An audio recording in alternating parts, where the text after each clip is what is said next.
Roll it.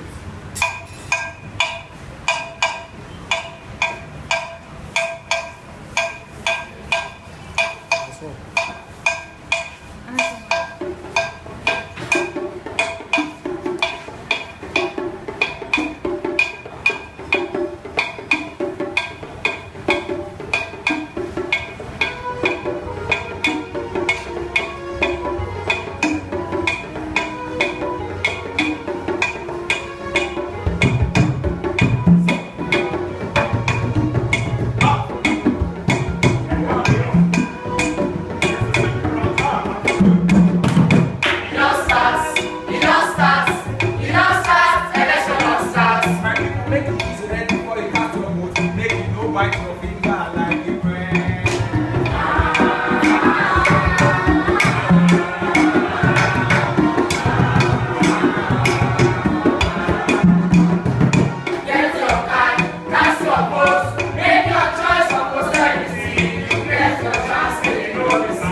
Our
iron head. The case don't turn to chop before you think.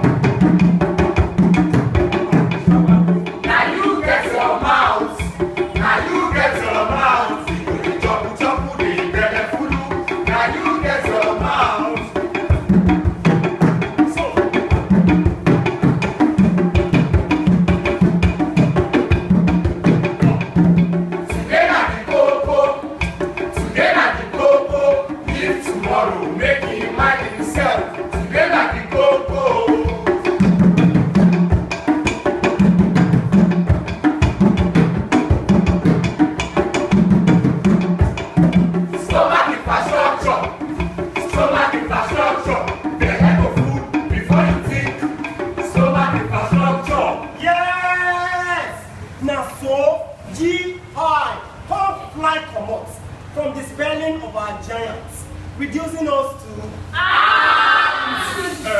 my brother, that was then. That was before today. So another chance don't land to return the GI to our giants so that we can be part of G7. My people! My people! You, it is not by Direct or Boots, or bullets, or getting, or bomb, or broken bottle. but simply by virus. When it's time to vote, vote wisely. Because bad leaders are elected by good people who fail to vote. Your vote now your power, make you no waste your vote. Oh. Your vote now your power, make you no waste time. Your vote now your power, make you no waste your vote. Oh. Your vote now your power, make you no waste time. Story, me, I'm not going to participate. Because story.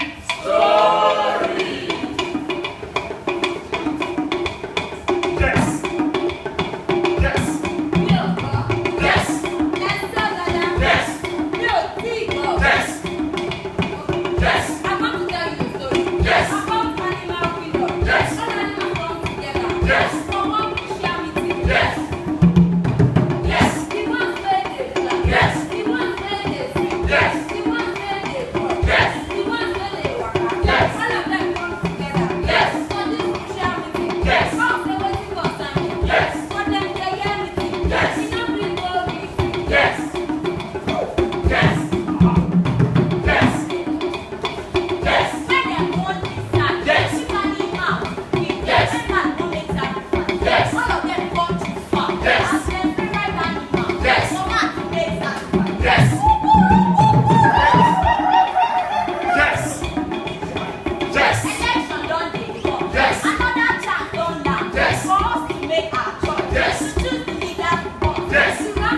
La guerre civile du Nigeria, ou la guerre du Biafra comme on l'appelait plus tard, est une guerre civile et elle est provoquée par la sécession d'une des provinces du Nigeria, le Biafra, qui veut devenir un État indépendant. Cette province est à majorité chrétienne, donc l'attention des églises va être immédiatement attirée par le sort de cette population, alors que le reste du Nigeria est musulman ou animiste. C'est aussi une guerre absolument terrible qui va durer de 1967 à 1970, où les premières victimes vont être des victimes civiles, et parmi les victimes civiles, c'est surtout les enfants qui vont souffrir le plus du conflit.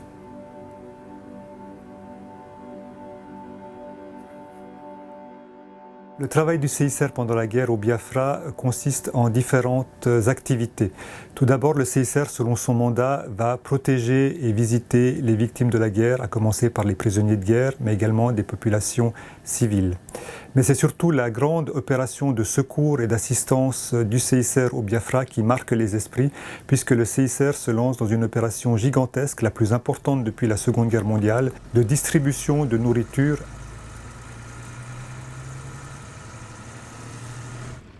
Une grande partie de l'assistance que le CICR va pouvoir offrir à ces populations, et notamment aux enfants, consistera d'abord en du lait ou des produits énergétiques permettant aux enfants, le cas échéant, de surmonter le déficit de poids qu'ils ont enregistré pendant la guerre. Le CICR se trouve confronté à différents défis.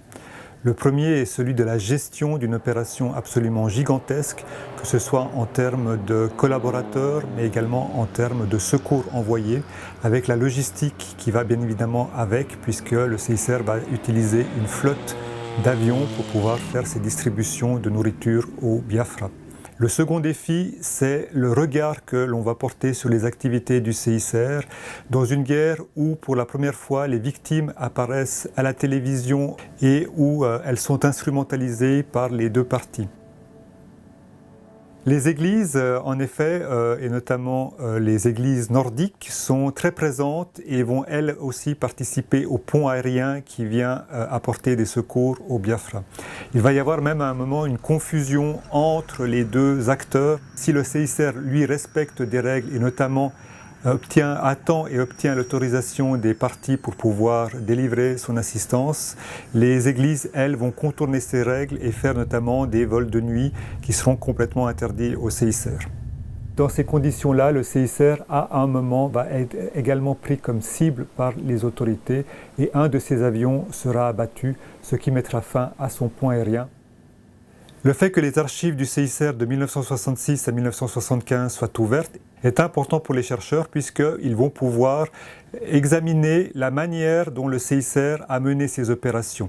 Ces archives se composent de la correspondance que le CICR a envoyée à ses représentations sur le terrain. Il y a également toute la correspondance que le CICR a envoyée ou reçue des États.